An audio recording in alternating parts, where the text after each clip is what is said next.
My name is Ember Shadowborn, and I have found myself yet again in a new world.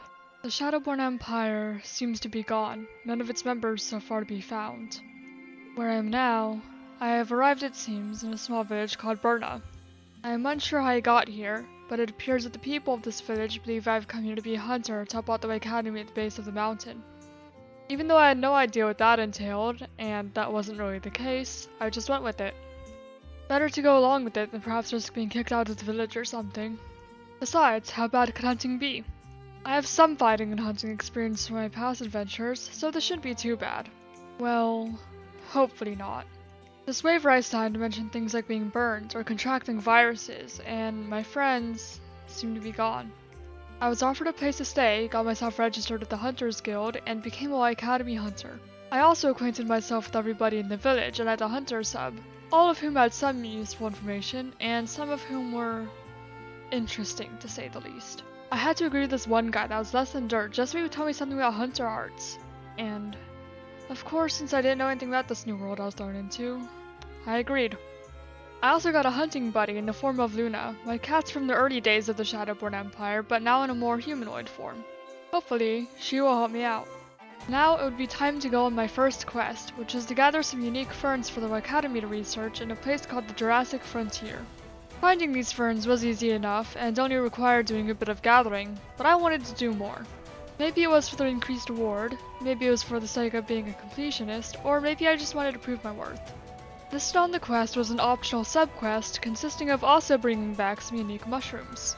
These mushrooms also weren't too difficult to find, but finding enough of them to fulfill the quest admittedly took some time. There were also some small monsters that wanted to try to interrupt me occasionally, but they weren't too bad. Most of the other quests I did were pretty much the same as the first quest and involved gathering materials for the Wycademy to research. Every day I completed both my main objective as well as the sub-quest. The second day was Dragon Amber, which I was able to find and mine, though I did go through an extra pickaxe than what I was provided for the quest. I suppose I am lucky I found the old pickaxe in Area 5, or may have had to return unsuccessful without enough amber for the Wycademy.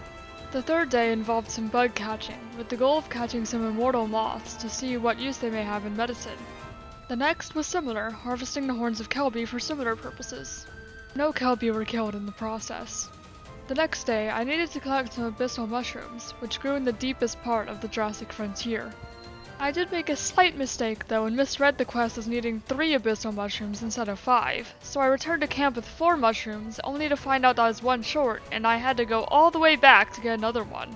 What a silly mistake that was. The next couple of days were where my job as a monster hunter really started to involve actual monsters. Well, actually dangerous monsters. The Kelby don't count. The first day of the 2, I needed to hunt 10 maccao that were getting in the way of the Wycademy's research. Thankfully, this wasn't all too difficult, and I cleared the Jurassic Frontier of some of its maccao population. I thought I was done for the day, but then the Meowstress informed me in a rhyme that the Jaggy were endangering some felines this time. So back to the Jurassic Frontier I went that night to hunt those Jaggy and make things right. The final day of my first week in Burna was perhaps the biggest day so far.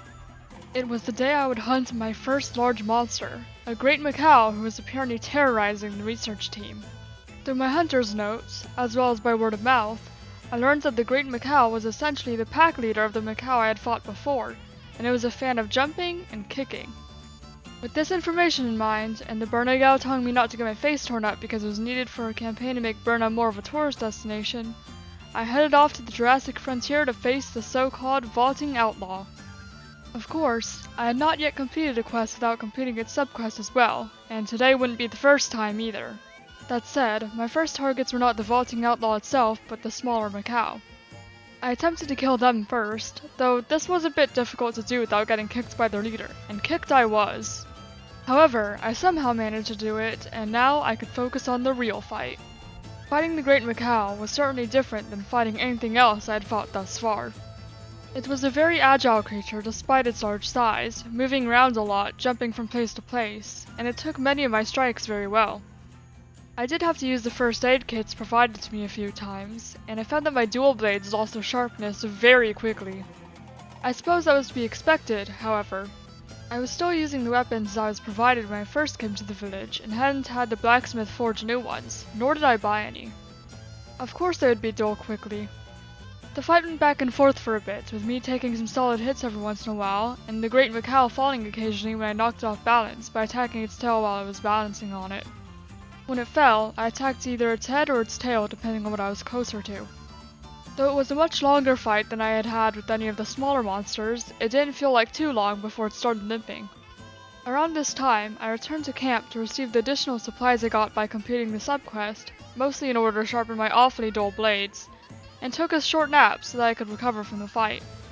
Then, I went back out to fight the great maccao again. Despite the paintball I threw at the beginning of the fight to track the bird wyvern having run off, I was able to locate the great maccao and resume our fight. It was noticeably much more tired than it was before, panting often.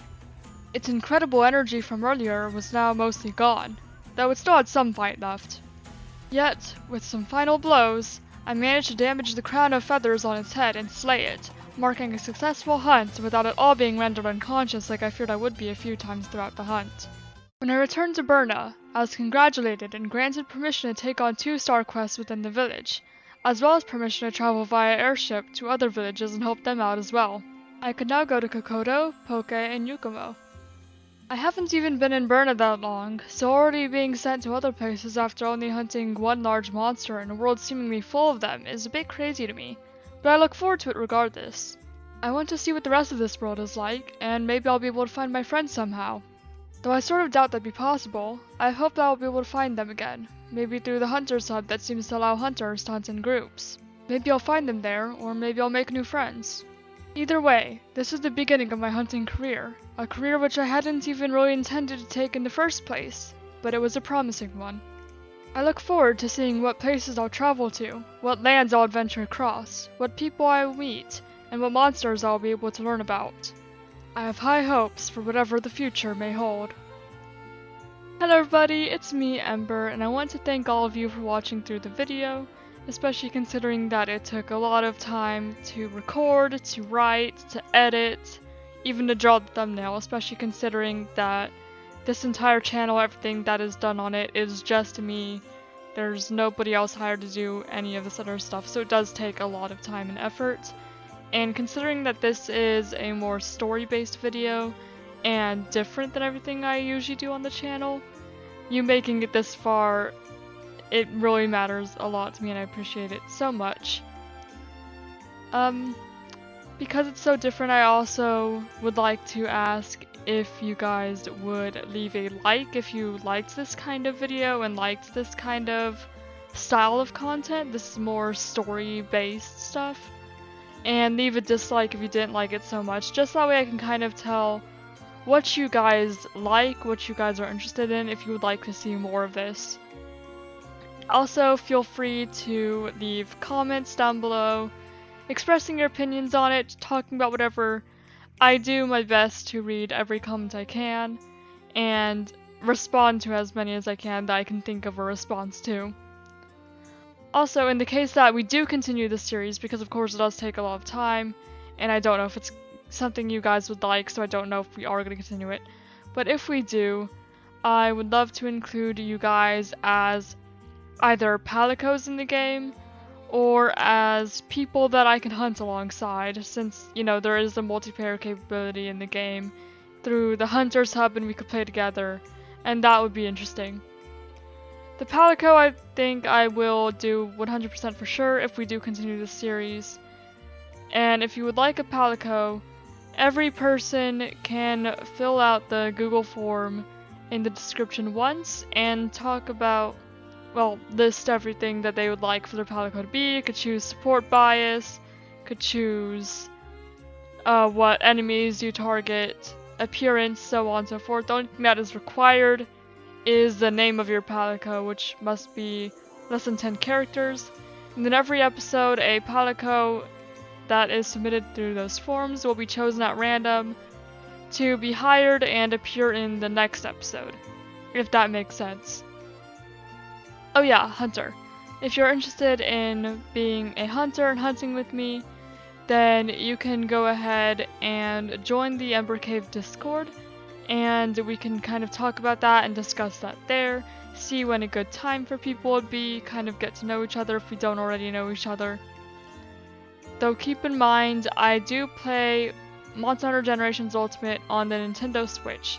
So if you're playing any other game on any other console, we will not be able to play together, as unfortunate as that is. Anyway, again, if you did like this video, leave a like. If you disliked, leave a dislike. Leave comments down below. If you'd like to receive notifications, or have my uploads or live streams appear in your subscription feed whenever I upload or go live, you can go ahead and subscribe. It's 100% free. You can always unsubscribe later. And you can ring the notification bell, which will send you notifications for whenever my videos are out or for whenever I'm streaming.